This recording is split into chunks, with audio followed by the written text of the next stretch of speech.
back. Okay.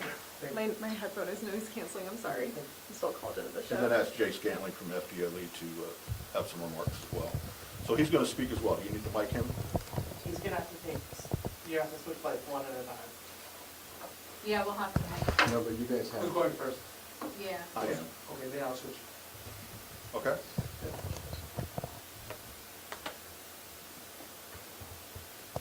Ready? Yeah. The best thing that can be said about today's events is that everyone is going to survive it. And we're very lucky, very fortunate, and very blessed for that to be true. This morning, a little after 10 a.m., officers with the Dade City Police Department attempted a traffic stop on a white Chevrolet Impala that had a tag that indication showed it belonged on a van. But this started about 8th Street and White House Avenue in Dade City. When officers tried to conduct the traffic stop, the vehicle didn't stop. Drove away. Ran several stop signs in the process, endangering the public even more. And when it finally did stop in the area of 14th Street and Martin Luther King Avenue, officers got out to make contact with the driver of that vehicle. The driver of that vehicle was Charnel Tamara Parker, 7-5 of 1981. Ms. Parker does not have a driver's license. It's been suspended several times, the last time in 2021. The vehicle that she was driving is unregistered. The tag did not belong on that vehicle.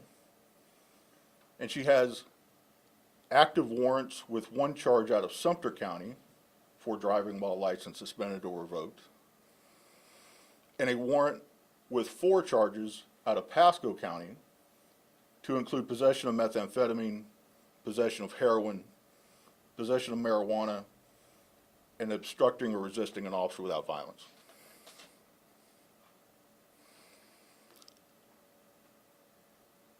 It is unconscionable to me that anyone would think they could launch a 4,000-pound missile at police officers and not expect there to be consequences and repercussions. But that is exactly what Ms. Parker did to officers of the Dade City Police Department this morning. Consequently, resulting in those officers, at least one, discharging their service firearm. Ms. Parker fled north on 14th Street, eventually coming to a stop in the area of 14th and Payne at a Dollar General store. When officers made contact with her, they found that she had been injured, immediately called for fire rescue assistance, and began rendering first aid in attempts to save her life. She was subsequently transported to a hospital and is currently in stable condition with non-life-threatening injuries. We had tremendous response from our law enforcement partners. From the Pasco Sheriff's Office, and part of the response that we had, it was so great, was because of the consolidated communication system that the Dade City Police Department and Pasco Sheriff's Office partner with Pasco County. Because of that system, members of the Pasco Sheriff's Office who were in the area immediately heard the radio traffic and responded, and there were more than a dozen deputies on scene with Dade City units almost instantaneously.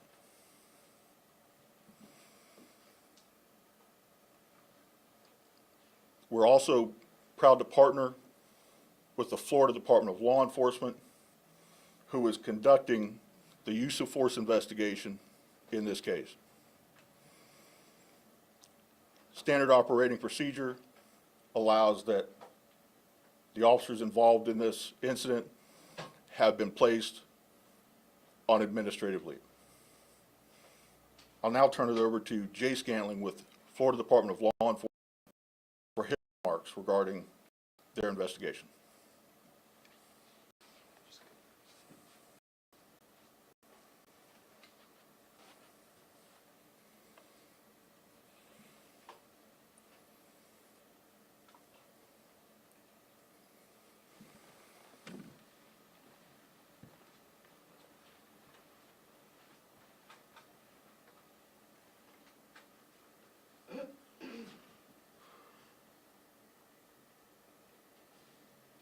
Chief, can we follow up with some questions with you after we hear from FDLE? Very few. Okay. There's not a whole lot we have answers to in addition to what we told you right now. Thank you, Chief. As you all know, FDLE conducts use of force investigations throughout the state at the request of the involved agency. And in this situation, we have a pre-existing agreement with Dade City Police Department to conduct their officer use of force incidents. As you know, it's an active and ongoing investigation, so I won't comment beyond the facts the Chief has already laid out. Our role at FDLE is to conduct a fair and impartial investigation. We do not determine whether or not the use of force was appropriate or justified.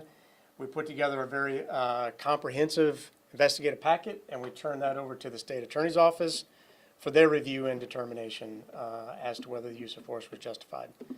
That's really all I have for FDLE. I'm not going to answer any questions either beyond what the Chief addresses.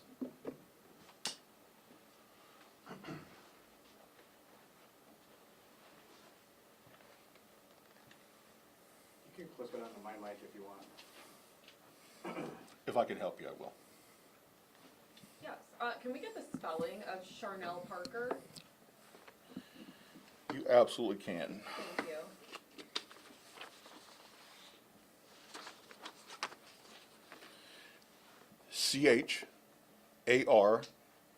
Charnell.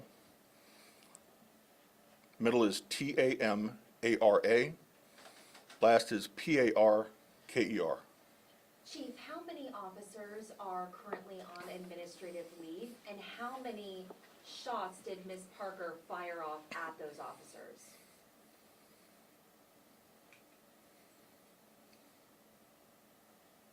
There's one Dade City Police Department officer on administrative leave. I'm not aware of Ms. Parker shooting at them. You said, to your knowledge, there was at least one officer that discharged their firearm. Have you spoken to the other ones present? What leaves that as an open question? Only that's not my investigation. Are you able to say how many times Ms. Parker was struck and where? That's also not part of my investigation. When was the last time Dade City saw an officer involved shooting? I can't recall one. I've been here 27 years. Can you explain how it unfolded after the traffic stop and what led to officers firing? So ultimately, that will be part of FDLE's investigation. I will again share with you that a vehicle is roughly 4,000 pounds, and when driven at officers, it creates a significant risk. All police officers, especially Dade City police officers, conduct enough traffic accident, traffic crash investigations. We're well aware what a motor vehicle can do to a human body. We've seen it time and time again. Our officers encounter these things. It's no secret. So suffice to say, it poses a significant risk. And when she pulled over at that Dollar General, was she at that point just looking for help and medical attention? It would appear that way to me. And her car looked pretty banged up. We watched it get towed away. Was there any vehicle collision at any point, or do you know if those dents were there from previous incidents? I think that would be part of FDLE's investigation. Okay. Were shots fired at the Dollar General, Chief, or were they just at the original 14th Street? Not that I'm aware of. Nothing at the Dollar General? Not that I'm aware of. Her DOB, can you give us a 7/5/1981? You got it. How is the officer doing? The officer's very upset, as any of us would be. You know, police officers, all of them, they go to work every single day, not knowing if they're gonna come home, not knowing if they'll have to discharge their firearm, but willing to do both of those things, not go home or save a life if they have to. And law enforcement is still a profession that values human life and the sanctity of it, and being empathetic. And anytime something like this happens, it's going to take a toll. It has taken a toll on this officer. It's taken a toll on this agency, on our partner agencies who responded with us. But we'll get through it. Did you have a chance to speak with him, and what did you tell him? The officer, Yes, sir. I think that those types of things are reserved for he and I. And I appreciate the question, but suffice to say that want to make sure that we supported him. What would you let the community know? This will be my last question here, just of people looking to flee traffic stops and how, you know, thankfully this wasn't a fatal case, but it could have been.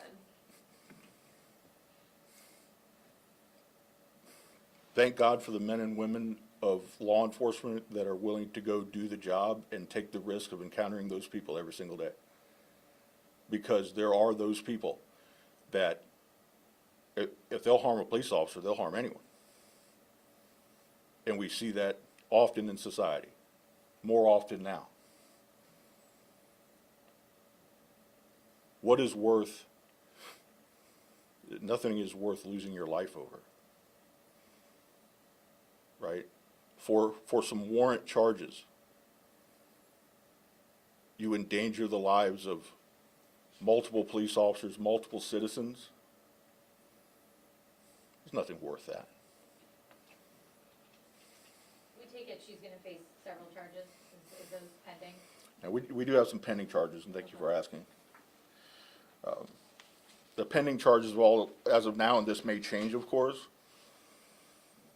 aggravated battery on a law enforcement officer, aggravated fleeing and eluding, driving while license suspended or revoked, non-registered motor vehicle. She's still hospitalized? She's still hospitalized. Okay, but you said stable, so she'll remain until she's cleared to be jailed? Yes. Stable, non-life-threatening. Do we know how long the officer's been on the job? Off the top of your head? 3 years? 3 years. With Dade City or in total? Total time, all with Dade City. Wonderful, thank you. All right? Thank you all very much. Thanks, Chief. Rob is our PIO. If we're able to push